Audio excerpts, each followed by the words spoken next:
Sama-sama berhimpun, sila doa dalam hati, doa dalam hati. Haleluya, amin. Dalam nama Tuhan Yesus Kristus memimpin pelajaran Kidung, sila lihat Kidung bilangan 388. 388.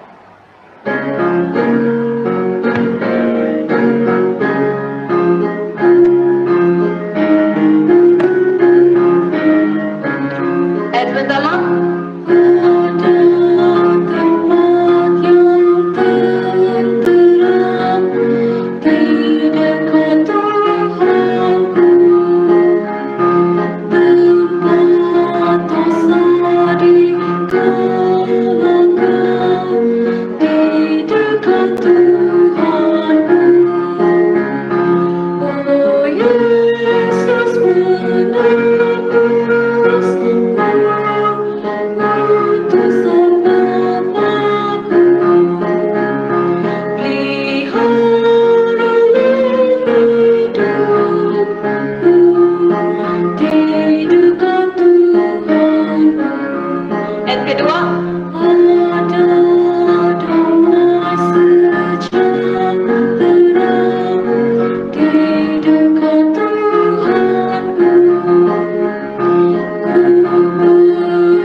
Sila lihat lagi Kidung bilangan 26. 26.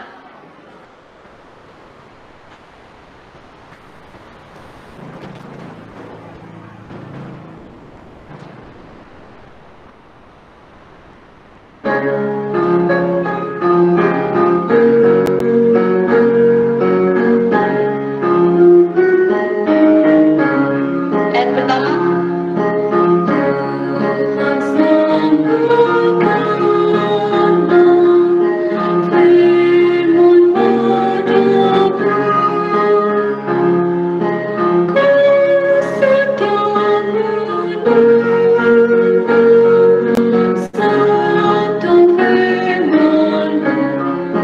Ayat kedua.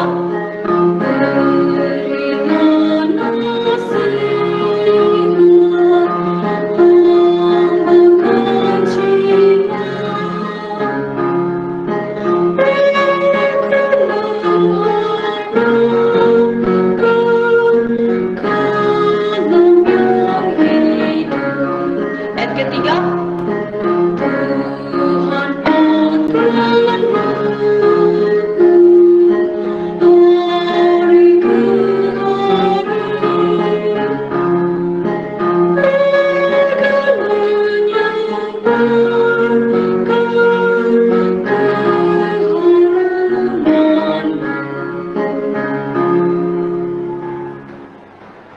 Sila lihat lagi Kidung bilangan 188. 188.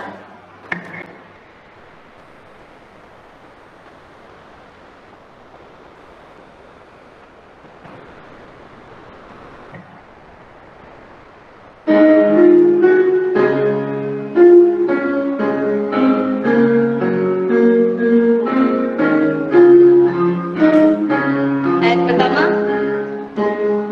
Ada 3 orang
Elia tetap selamat, walau rakyat kelaparan.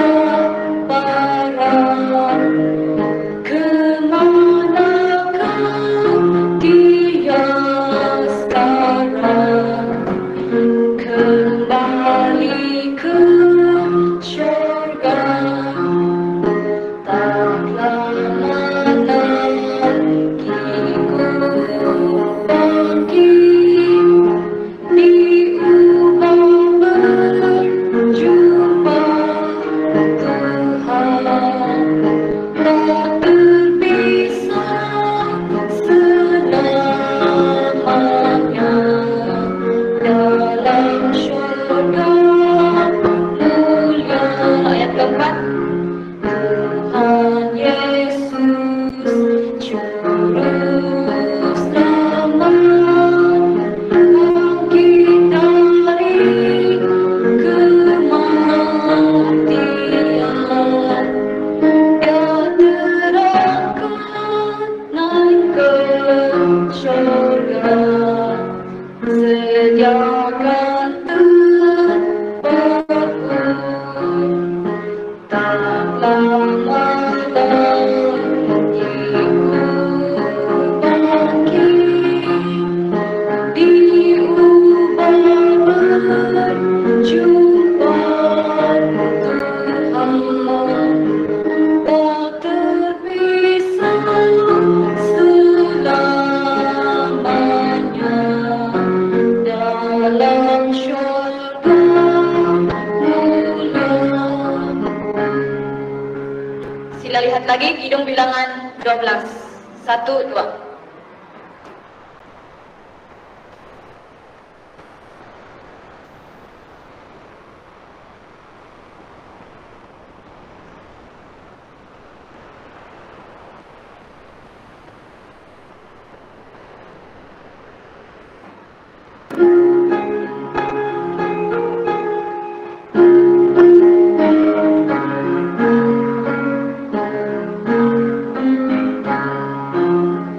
Ayat pertama, nama Yesus, nama kita, karena berdosa ku pasrahkan nama Yesus ke segala penjuru.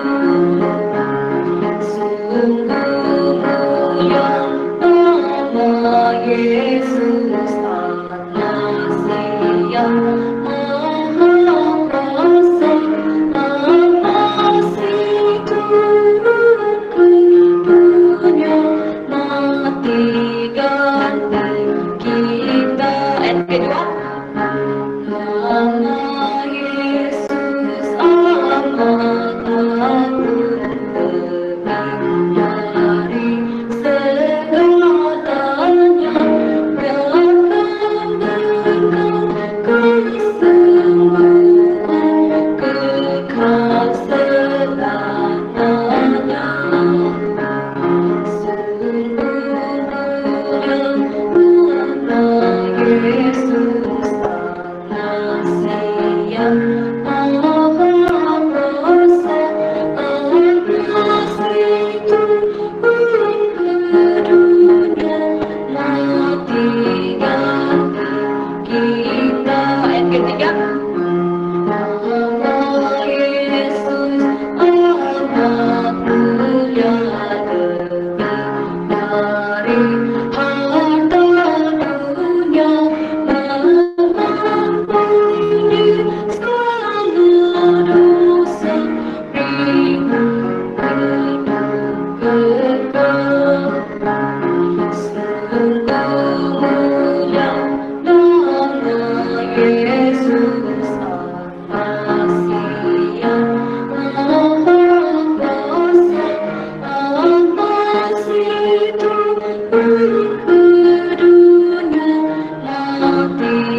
bilangan 235.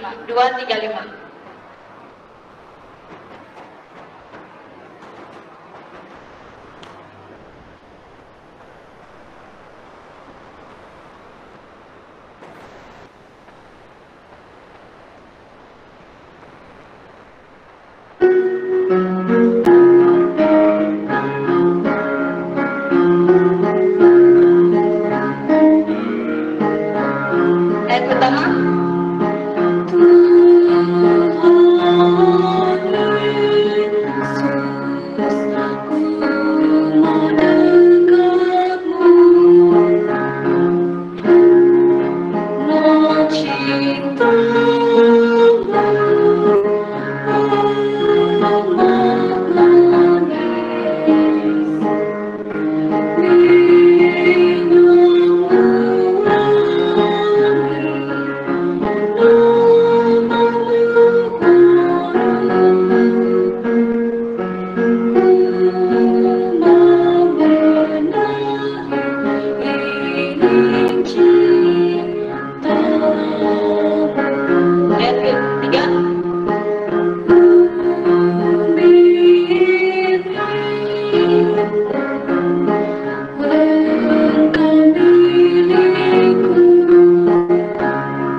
Syukur puji Tuhan, pimpinan Kidung sampai di sini saja. Haleluya.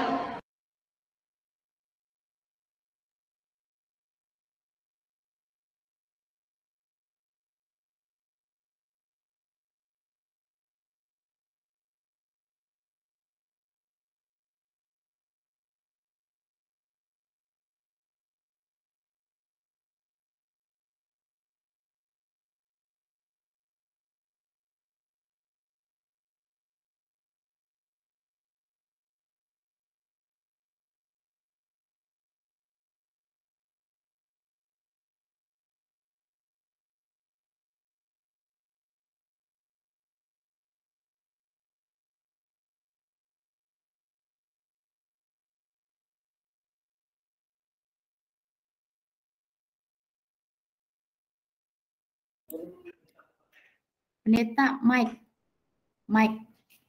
on mic. Oke, sorry.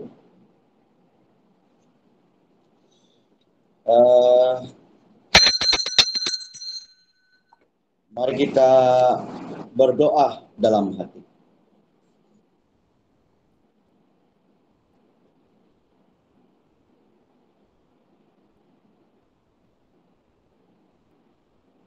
Amin. Dalam nama Tuhan Yesus Kristus kita mulakan sesi pengambelaan sebenar dengan KKR Gereja Sedia Merais secara yaitu gubernur. Pertama-tama mari kita puji Tuhan, Kidung bilangan nomor 469. Untuk Kidung yang lama 255.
Ya, haleluya.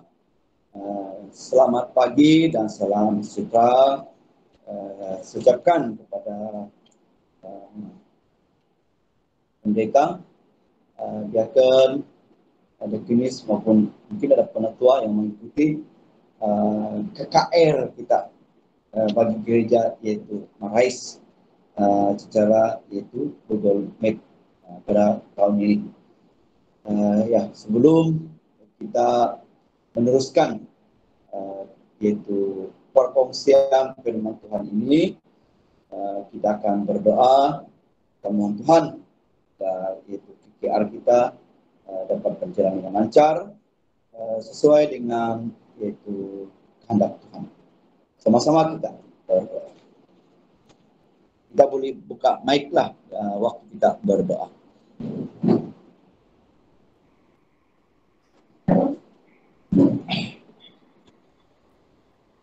Dalam nama Tuhan Yesus Kristus kami katakan haleluya. Dalam nama Tuhan Yesus datang doa.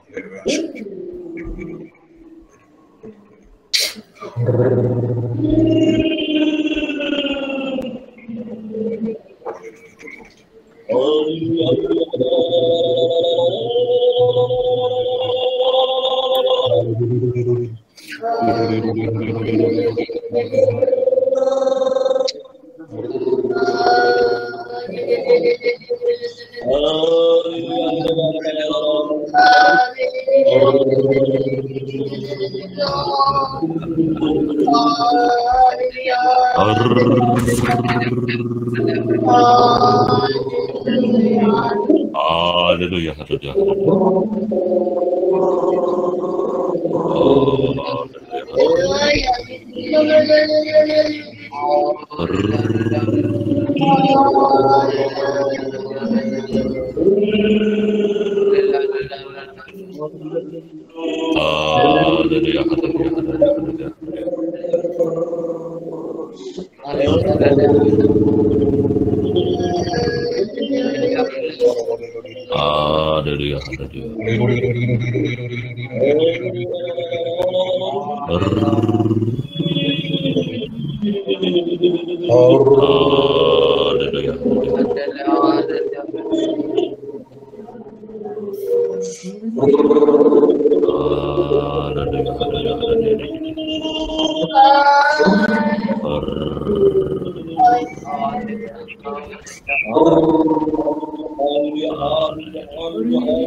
Hallelujah,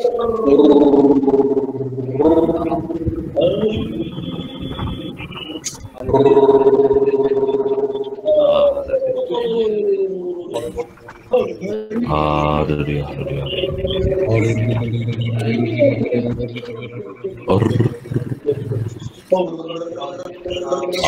Hallelujah, hallelujah,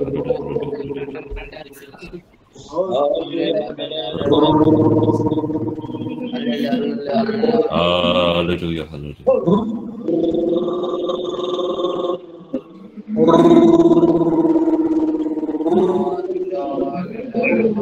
Hallelujah,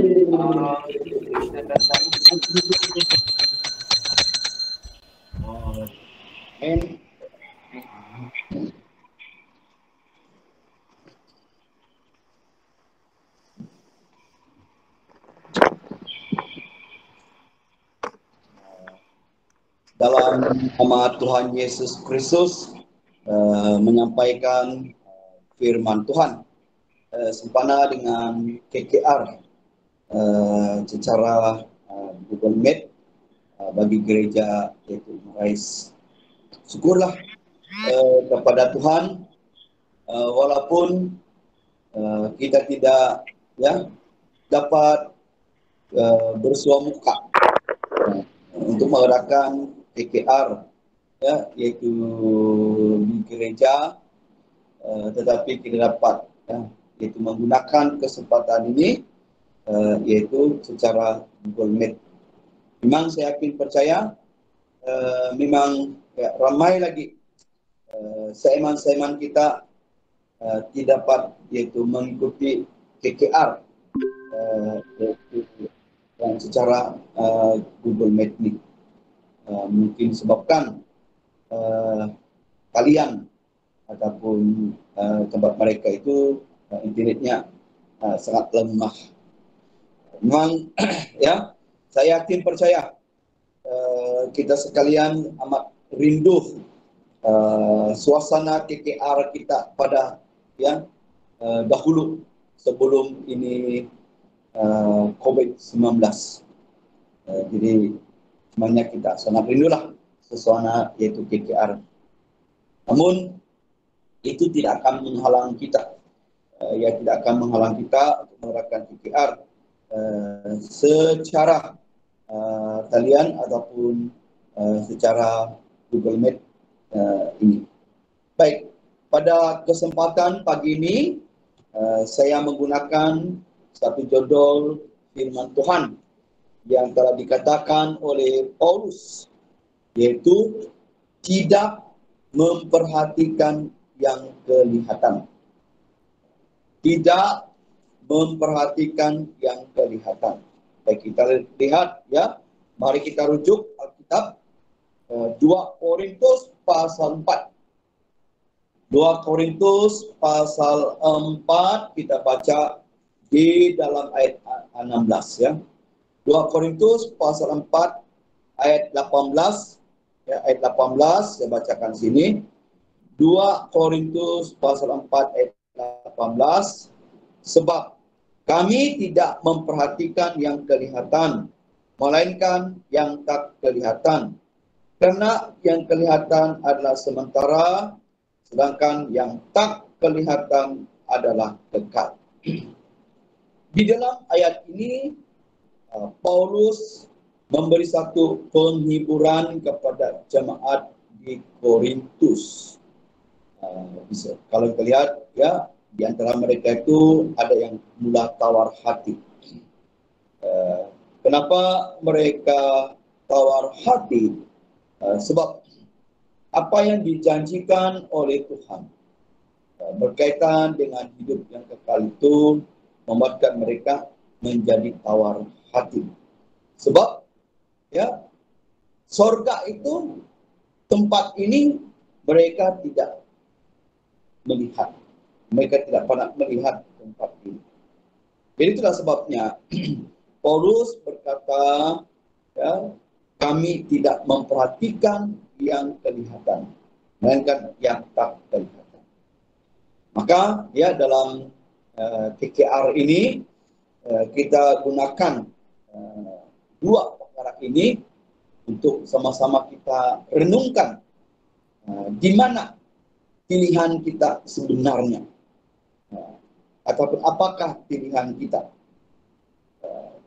Baik, tentang yaitu yang kelihatan ini, yang sementara itu adalah dunia. Yang kelihatan ini ya menunjukkan dunia yang kita sedang lihat hari ini. Inilah dunia yang sedang kita nikmati. Siapa pernah mendengar satu lagu, yaitu lagu rohani, lagu dunia. Nah, mereka kata, ya, dunia ini bagaikan sorga. Coba kita pikirkan, adakah dunia ini bagaikan sorga? Kalau bagaikan sorga, satu sekali ya kita tidak menggunakan Google Meet, KKR, ataupun ya kalau dunia ini bagaikan sorga, kita tidak akan menderita, kita tidak akan berduka cita, kita tidak akan menangis, tidak ada yaitu hal-hal kesakitan maupun kematian. Kalaulah ya, orang anggap dunia ini bagaikan surga. Tapi bagi kita sebagai umat Tuhan, dunia ini bukanlah bagaikan surga, tetapi dunia ini hanya tempat kita, yaitu tinggal sementara. Kemudian katanya, yang tak kelihatan adalah kekal. Nah, ini ditujukan ialah hidup yang kekal, ditujukan kepada kerajaan surga yang sedang disediakan oleh Tuhan bagi kita sekalian. Jadi kalau kita renungkan, hal ini, kita bertanya-tanya, ya, bagaimana keadaan dunia di surga itu? Adakah ya baik-baik saja? Adakah sangat indah dan sebagainya? Ini menjadi satu tanda tanya. Tetapi ya ada seiman-seiman kita ya mendapat penglihatan, yaitu tentang kerajaan surga. Kemudian ada orang juga bermimpi bahwa ya tempat ini di surga itu adalah tempat yang indah. Tidak ada ya di dalam, yaitu tidak ada yang sama seperti di dalam dunia ini. Di surga itu tidak ada kelainannya, sangat-sangat indah. Jadi ya tentang yang tak kelihatan dan yang kelihatan ini mari kita belajar. Yang pertama yang kita belajar ialah yang kelihatan. Apa itu yang kelihatan? Apa ini? Nah, tadi kita sudah jelaskan, ya ditujukan yaitu dunia kita. Baik, coba kita lihat, ya, yaitu yang kelihatan ini. Contoh, kita lihat contoh. Mari kita rujuk dalam kitab Injil Lukas. Injil Lukas pasal Injil Matius, Injil Matius pasal 19. Injil Matius pasal 19. Mari kita ya baca bermula ayat 16 hinggalah ayat yaitu 22. Injil Matius pasal 19 ayat 16 hingga ayat 20 ya, ayat 22 ya, 22. Ayat 16. Ada seorang datang kepada Yesus dan berkata, "Guru, perbuatan baik apakah yang harus kuperbuat untuk memperoleh hidup yang kekal?" 17. Jawab Yesus, "Apakah sebabnya engkau bertanya kepadaku tentang apa yang baik? Hanya satu yang baik. Tapi jika engkau ingin masuk ke dalam hidup, turutilah segala perintah Allah." Ayat 18. Kata orang itu kepadanya, "Perintah yang mana?" Kata Yesus, jangan membunuh, jangan berzina, jangan mencuri, jangan mengucapkan saksi dusta. 19, hormatilah ayahmu dan ibumu, dan kasihilah sesamamu manusia seperti dirimu sendiri. Ayat 20. Kata orang muda itu kepadanya, semuanya itu telah kuturuti, apalagi yang masih kurang? 21. Kata Yesus kepadanya, jikalau engkau hendak sempurna, pergilah, jualah segala milikmu dan berikanlah itu kepada orang miskin, maka engkau akan beroleh harta di sorga. Kemudian datanglah kemari dan ikut aku. Ayat kedua, jika orang muda itu mendengar perkataan itu, pergilah ia dengan sedih sebab banyak hartanya. Baik, ini berkaitan dengan orang muda yang kaya. Wah, kalau begitu orang muda sudah menjadi kaya, nah, ini ya tidak susah hidupnya. Jadi ya kalau kita lihat di sini ya dalam hal ini adalah satu perbualan antara orang muda yang kaya dan Yesus. Orang kaya ini, orang muda kaya ini bertanya dengan Tuhan, katanya, yaitu guru, perbuatan baik, apakah yang harus kuperbuat untuk memperoleh hidup yang kekal? Nah, kalau kita lihat, yaitu soalan ya yang disampaikan oleh orang kaya muda ini, sebenarnya dia sangat memahami tentang yaitu hidup yang kekal. Tetapi kita tidak tahu ya apa motif sebenarnya. Kenapa dia tanya perbuatan baik apa? Ya, katanya perbuatan baik apakah yang harus perbuat untuk memperoleh hidup yang kekal? Nah, ya maka ya ayat 17 Yesus memberitahu kepadanya hanya satu yang baik. Tapi jika engkau ingin masuk ke dalam hidup, turutilah segala perintah Allah. Menunjukkan di dalam peristiwa ini, Yesus mengingatkan kepada kita bahwa menuruti perintah Tuhan itu seharusnya kita ikut dan menurutinya.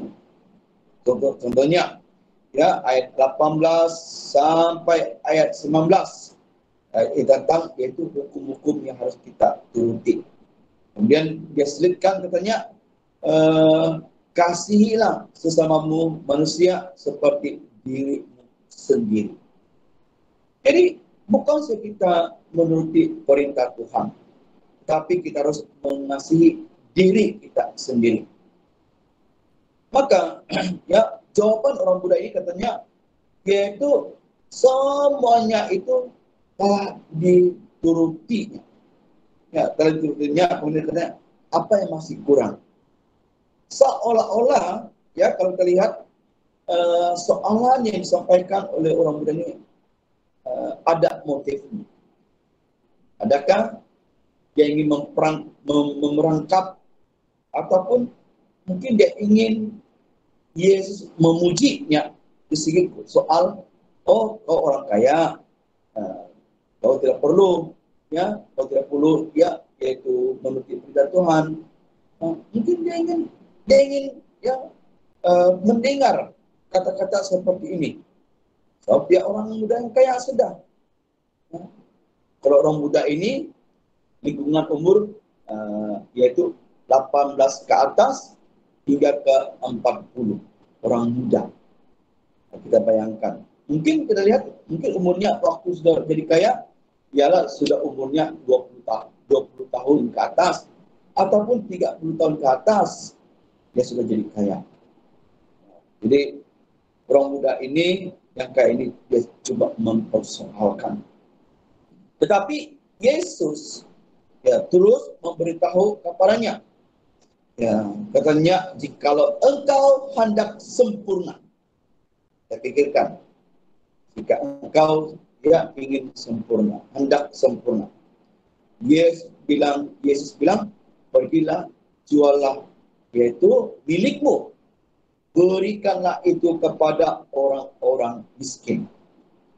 Dan katanya, ikutlah. Dia tahu, ya mengikuti Tuhan ini ya, banyak cobaan. Nah, contohnya, ya ibu gereja, maktab ibu gereja sedang ya yaitu meminta belia-belia kita untuk mengikuti ya yaitu maktab, seberang jadi ya masuk maktab untuk menjadi pendeta. Namun ya ada di kalangan kita sedang berpikir-pikir, ya mungkin mereka pikir soal ya ekonomi, berapalah ya upaya yang kita dapat. Pikir, yang kedua mungkin mereka pikir karena sebanyak harta, ya buat apa saya jadi pendeta, buat apa jadi ya bekerja suci, karena ada kekayaan itu seperti orang muda ini. Tetapi Yesus bilang, ikutlah aku. Jadi kalau kita mau sempurna, bukan sekadar kita ya, menjual milik, ya segala milik yang kita memberikan kepada orang miskin, memberi kebajikan. Tapi Yesus bilang, ikutlah Tuhan. Ya. Jadi ya coba kita pikirkan, coba kita lihat. Ya orang muda ini bila dia dengar apa yang diperjelaskan, apa yang dikatakan oleh Tuhan kepadanya, wah bukan pula digembira, dia sedih. Ya katanya ayat 22, ketika orang muda itu mendengar perkataan itu, pergilah ia dengan sedih. Kenapa dia sedih? Ya, banyak harta, kau jual bagi orang miskin. Kemudian ya tentang ikutlah aku. Ya, ikutlah aku. Nah, jadi coba kita lihat orang muda ini, dia sudah melihat, ya, dia sudah melihat tentang ya kehidupannya akan cerah karena ada kekayaan. Dia orang kaya. Ya, tapi kita ingat, ya, Tuhan bilang turutilah segala perintah dan ikutlah aku, ikutlah aku. Baik, itu adalah contoh pertama. Kita lihat yang kedua. Paulus ya pernah berkata, apa yang dahulu merupakan keuntungan bagiku. Kenapa Paulus berkata demikian? Kan Paulus ini ya adalah orang Farisi, ya. Dia ini belum kenal dengan Tuhan, ya. Kemungkinan waktu itu banyak keuntungan-keuntungan yang diperoleh oleh Paulus sebelum dia kenal dan percaya dengan Tuhan. Tetapi ya setelah dia sudah percaya kepada Tuhan Yesus, terujuk ya Filipi pasal 3 ayat 7. Filipi pasal 3 Filipi pasal 3 ayat 7 hingga 8. Filipi pasal 3 ayat 7 hingga 8. Ayat 7. Tetapi apa yang dahulu merupakan keuntungan bagiku, sekarang kuanggap rugi kerana Kristus. 8.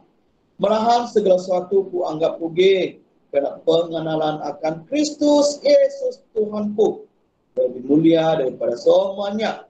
Oleh karena dialah aku telah melepaskan semuanya itu dan menganggapnya sampah supaya aku memperoleh Kristus. Nah, jadi kalau kita lihat sini katanya dahulu merupakan keuntungan bagiku.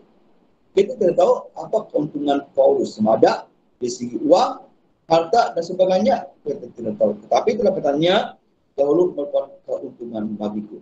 Bila ini, yaitu sewaktu Paulus belum kenal, belum percaya kepada Tuhan. Kemudian bila dia sudah kenal dengan Tuhan, ya Yesus, maka segala sesuatu itu dianggap sampah. Saudara dan saudari, mari kita pikirkan. Kita percaya Tuhan, ya kita percaya Tuhan bukan berarti ya dari kita waktu miskin, ya tidak ada harta, uang sebagainya. Bila kita dibaptis percaya Tuhan, wah mencurah itu uang ataupun harta, ya mungkin kita pikirkan bila kita masuk agama banyak, ya yaitu harta dan banyak uang kita. Bukanlah konsep seperti itu. Tujuan kita masuk agama ialah untuk beroleh hidup yang kekal. Ini tujuan kita sebenarnya. Bukan kita masuk agama, mau banyak harta lah, banyak uang lah. Itu sebabnya kalau kita lihat hari ini, ya, ramai dengan kita, iman mereka itu tenggelam ataupun semakin jatuh dan akhirnya meninggalkan gereja kita. So, kita terpikir mereka terhimpit dengan segi keuangan, ekonomi dan segala harta-harta. Nah, jadi seperti Paulus, ya kita lihat dahulu keuntungan. Artinya dulu mungkin dia banyak keuntungan, bila dia percaya Tuhan dia anggap sampah. Itulah mungkin ada di antara kita berpikir, dulu saya banyak harta, banyak uang, masuk agama pula, bagi persembahan lagi, perpuluhan lagi bagi gereja, persembahan khusus, sahabat, yuran-yuran. Ya, kita terpikir benda ini. Kemudian ya, kalau kita buat bangunan uang lagi, ya, kenapa tidak meminta kerajaan kapal? Ya, karena kita terpikir. Jadi ya, waktu itu kita banyak uang, kita kaya. Bila kita masuk agama, wah, bukan jadi kaya, tapi banyak pula yang kita mau bagi kepada gereja. Kadang-kadang ini menjadi satu hal yang menghimpit iman kepercayaan kita, ya, dalam hal ini kita berpikir. Tapi Paulus, karena dia ingin mau ikut Tuhan, karena ingin ya beroleh hidup yang kekal, segala yang ada dalam dunia dianggap sampah. Kita tahu apa itu sampah. Ya, setiap benda yang ada ya dalam sampah itu macam-macam. Ya, adakah sampah ya yang kita buang itu ada yang wangi, keharumannya wangi? Tidak ada, semua busuk. Itulah seperti yang dianggapkan oleh Paulus, semua yang ada dalam dia ini, segala yang dia ada peroleh dia anggap sampah. Dia tidak pikir lagi itu, uang saja. Jadi ya, inilah kalau kita lihat apa yang disampaikan oleh Paulus kepada jemaat di Korintus, mengingatkan bahwa ya dunia ini segala satu dulu adalah sampah baginya. Mengikut Tuhan ya, harus kita meninggalkan apa yang ada dalam dunia ini. Dan yang ketiga, Yesus ya bukankah sudah pernah berkata, kita lihat Injil Matius pasal 16. Terujuk. Matius pasal 16 ayat 26. Matius pasal 16 ayat 26. Ayat 26. Apa gunanya seorang memperoleh seluruh dunia tetapi kehilangan nyawanya, dan apakah yang dapat diberikannya sebagai ganti nyawanya? Nah, di sini Yesus mengingatkan kita bahwa apa gunanya seorang memperoleh seluruh dunia. Ini dunia kita punya, ya, kitalah yang memilikinya, tetapi kehilangan nyawa. Apa arti? Tidak ada artinya. Ya, kalau kita mungkin dunia kita ada keuntungan, tetapi bagi Tuhan semuanya ialah sia-sia. Semuanya sia-sia seperti menjaring angin. Justru itu semua yang kelihatan itu yang kita lihat hari ini semuanya hanyalah sementara saja. Ya, seperti ya harta benda yang kita ada, sebenarnya kendaraan, motor, semuanya itu hanya keperluan saja. Uang yang kita ada itu hanya asas kita untuk membeli yaitu bakalan makanan kita, hanya itu saja. Tetapi semuanya itu sementara, ya, sementara saja. Jadi ya seperti juga yang dikatakan oleh Paulus bahwa ya kemah tempat kediaman kita di bumi ini dibongkar. Kemah. Apa ya pengertian di sini? kemah tempat kediaman kita di bumi ini akan dibongkar. Mari kita rujuk kembali kita ya 2 Korintus. 2 Korintus pasal 5 ayat 1. 2 Korintus pasal 5 ayat 1. Ayat 1. Karena kami tahu bahwa jika kemah tempat kediaman kita di bumi ini dibongkar, Allah telah menyediakan satu tempat kediaman di sorga bagi kita. Suatu tempat kediaman yang kekal yang tidak dibuat oleh tangan manusia. Jadi sini Paulus berkata tempat kediaman kita, katanya tempat kediaman yang kekal yang tidak dibuat oleh tangan manusia. Kemah. Nah, kemah ini boleh kita tujukan ya, kepada 2 perkara. Pertama ialah tubuh kita. Suatu hari nanti tubuh kita itu akan kembali menjadi debu tanah. Artinya kita meninggal. Nah, kita boleh rujuk Khotbah pasal 12 ayat 7. Ya. Tubuh kita itu akan kembali menjadi debu tanah. Yang kedua, katanya ya tentang kemah. Kemah tempat kediaman kita di bumi ini dibongkar. Yaitu kalau kita merujuk 2 Petrus pasal 3 ayat 10 ya di mana ya Petrus mengatakan segala unsur-unsur dunia ini akan dihanguskan.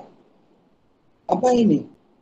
Ialah dunia kita akan dikiamatkan, dikosongkan, akan ditiadakan oleh Tuhan satu nanti. Jadi menunjukkan kehidupan kita dalam dunia ini sementara, ya sementara saja. Maka sesungguhnya yang kelihatan itu bukanlah menjadi pilihan kita. Ini bukan pilihan kita. Ini hanya sementara saja dalam kehidupan kita. Ini bukan pilihan kita. Dan ya bukan pilihan kita, bukan sandaran kita, bukan pengharapan kita. Semua yang kita lihat hari ini hanya sementara yang kelihatan kita. Jadi ya inilah yang harus kita renungkan di dalam kehidupan kita. Kita mengambil contoh-contoh. Ya, kadang-kadang para jemaat kita bila ya ada suatu disampaikan oleh yaitu pendeta, diakon dan sebagainya, kadang-kadang ya ada di antara kita kepercayaan mereka itu masih lemah, masih lagi ya mempersoalkan betulkah ini. Contohnya kalau pendeta tanya, ya siapa pernah pergi teh live di Tenom? Siapa pernah? Kadang-kadang ada saiman kita tidak pernah pergi kedai ini, kadang-kadang dia tanya, betul Pak Pendeta? Adakah pendeta? Seolah-olah dia curiga. Seolah-olah dia pikir, pendeta ini betul pendeta. Kau tidak ambuak, kau tidak menipu, dia bilang. Dan dia pikir gitu. Jadi kadang-kadang pendeta beritahu, ya minuman sana lebih kurang mau dekat RM7, ya mau RM7, RM8 dan hampir RM10. Betul Pak Pendeta. Kadang-kadang dia bertanya seperti itu. Sedangkan ini betul. Kalau apa tak bilang, ya di Tenom, kita bilang di Tenom, ya ada satu mall paling besar, ya banyak barang-barang yang boleh kita pilih, murah-murah lagi, barang-barang harga di bawah RM10. Nah, betulkah Tenom ada mall yang besar, paling-paling pun Istama, Jimat saja. Ya. Kalau begitu, itu pendeta sudah di luar ambuak. Kita boleh kata, pendeta ini ambuak saja. Kita boleh kata demikian. Apatah lagi dengan firman Tuhan, ya, apalagi tentang ya yang kita bilang, yang kita lihat ini, ya semuanya sementara. Jadi kita tidak lagi mempersoalkan. Kita mempersoalkan dunia ini bagaikan surga, kekal di dunia, tidak boleh kita soalkan. Sebab Alkitab perjelaskan ini hanya sementara. Ya, dunia ini hanya sementara. Yang kedua, tentang yang tak kelihatan. tadi saya perjelaskan apa itu yang tak kelihatan, boleh kita artikan adalah hidup yang kekal, yaitu di sorga. Ya, di sorga. Tadi kita sudah belajar, ya, kita sudah baca 2 Korintus pasal 4 18 tentang yaitu yang tak kelihatan itu adalah hidup yang kekal di sorga. Baik, tempat ini, ya, kita pikirkan adalah suatu tempat ya yang tidak sama dengan dunia. Kalau saya cakap, saya sudah sampai di sorga, tempat itu bagus, ya, ada lagi itu mall pasar, ya, ada day life, ada makan-makan, jemua, ada diskon sebagainya. Kalau begitu, kalau tak, dia doa ambuak sudah. Betul kan? Oh, kenapa? Ya, sebab di surga adakah yaitu mall pasar? Adakah yaitu restoran besar, makanan bagai-bagai? Tidak ada. Nah, tidak ada. Jadi, ya, selain pada itu kita lihat, ya, selain pada itu, di sorga, kita bezakan dunia kita hari ini. Di sorga tidak ada COVID, tidak ada corona, kita tidak takut. Di bumi, wah, macam-macam jenama ini yaitu COVID-19. Heran sekali. Tapi di surga tidak ada. Tempat yang sungguh indah. Ya. Inilah tempat yang kita tidak lihat, yang tidak ada, ya, orang pernah, ya, sampai ke tempat ini yang akan disediakan oleh Tuhan. Jadi, ya, bagaimana ya tentang yang kita tidak kelihatan ini. Selama ini kita hanya mendengar para pendeta, para tua, deacon menyampaikan tentang kerajaan surga. Tapi kita belum sampai. Tapi biarlah semua itu, biarlah dengan iman kita. Iman kita, ya, bila kita beriman dan kita terus, ya, melakukan sesuatu yang berkenan di hati Tuhan, ya, kita tidak boleh berubah, ya, kita harus setia, ya, kita bersabar menantikan hari yang sangat mulia ini, ya, mulia ini. Jadi itulah, kalau terlihat tadi, yaitu, ya, 2 Korintus pasal 5 ayat 1, kemah, ya, kemah tempat kediaman ini akan dibongkar. Ya, sia-sia. Ya, saudara, di dunia ini akan dihancurkan, dimusnahkan oleh Tuhan. Tidak ada satupun yang tertinggal. Semuanya akan dimusnahkan. Tidak ada. Nah, jadi kata di sini, Tuhan, ya, Tuhan telah menyediakan. Katanya Allah telah menyediakan satu tempat kediaman di surga bagi kita, satu tempat kediaman yang kekal yang tidak dibuat oleh tangan manusia. Ini bukan dibuat oleh tangan manusia, tetapi dibuat oleh tangan Tuhan. Disediakan oleh Tuhan bagi kita yang menanti sesuatu yang tak kelihatan ini. Jadi, ya, kita harus berusaha. Oleh itu, saudara-saudari, ya, Paulus, ya, memberitahu kepada kita, hidup kami ini adalah hidup karena percaya, bukan karena melihat saja. Ya.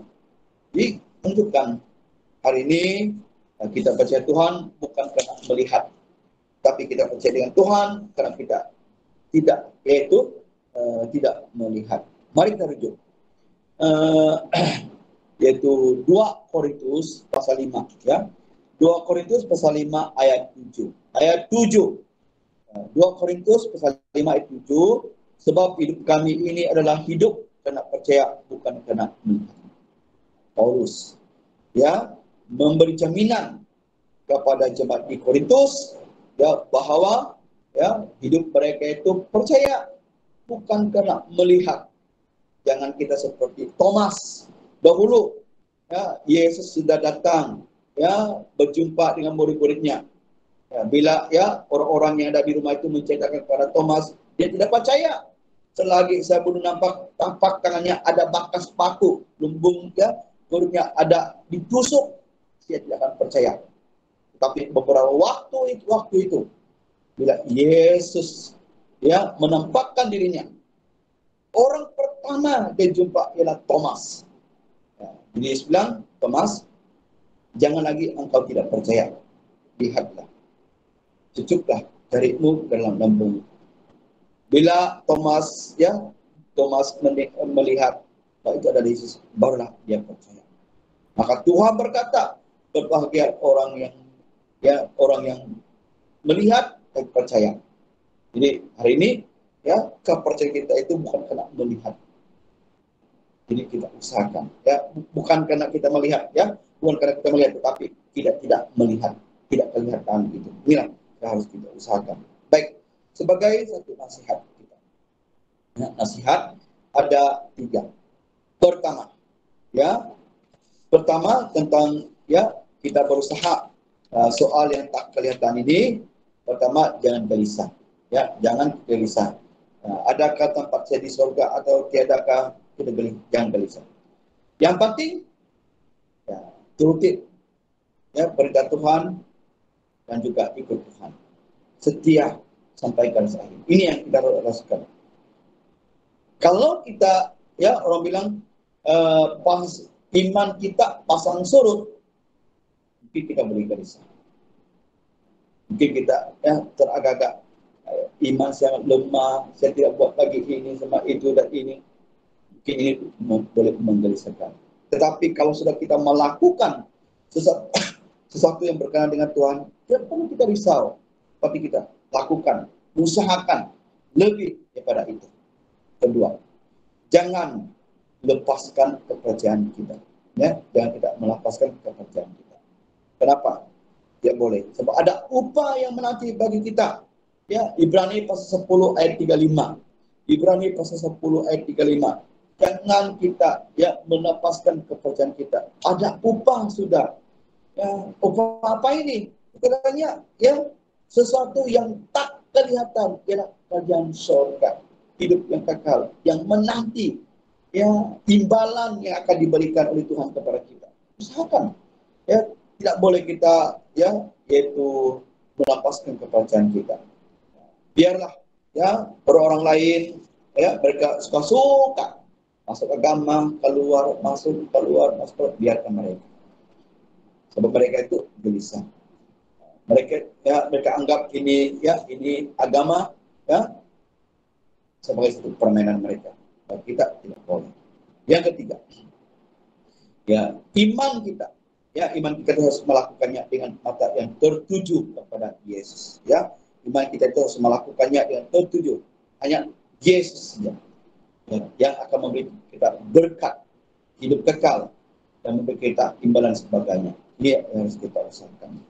Baik, akhirnya kesimpulan di sini yang kita belajar, kita kembali kita lihat lagi 2 Korintus pasal 4. 2 Korintus kita lihat 2 Korintus pasal 4.